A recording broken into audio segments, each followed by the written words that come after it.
and a story I will tell of a man who walked the Potomac shore where the gentle waters swell. At Gunston Hall he labored with a mind both sharp and deep, a neighbor to the general and a promise he would keep.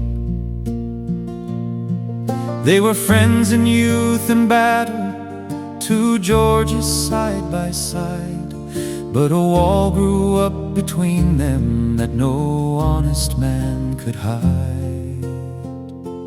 Oh, he would not sign the parchment, though his brothers called his name. He stood against the rising tide, and he did not fear the shame.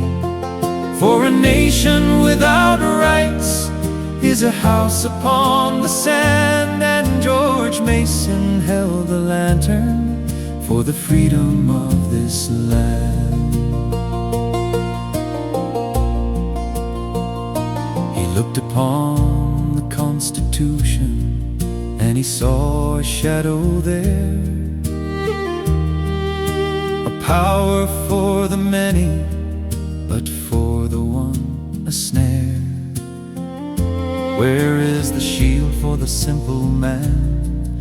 He cried into the hall. Where are the Bill of Rights that must protect us one and all?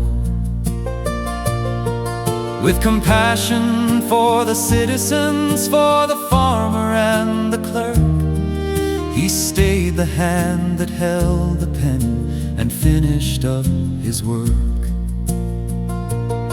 From the Virginia Declaration, the seeds of liberty grew, the words that Jefferson would borrow and that Madison once knew.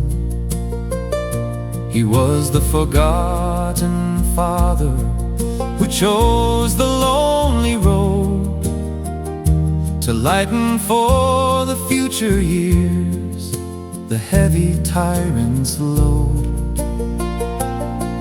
Though his friendship with the general turned to silence in the end, he remained the truest ally that a free man could defend. Oh, he would not sign the parchment, though his brothers called his name. He stood against the rising tide, and he did not fear the shame.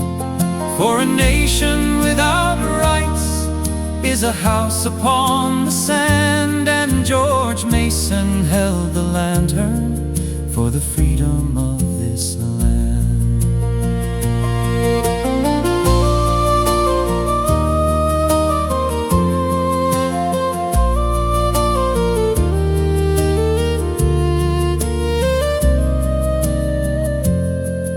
He would rather chop his right hand off, he told them in the heat, and see a king in homespun clothes take a ruling seat. His legacy is written in the amendments we hold dear, the quiet voice of conscience that we still can plainly hear. So remember George of Gunston when you speak your mind so free, the man who said not yet to save our liberty. From the fields of old Virginia to the shining distant sea.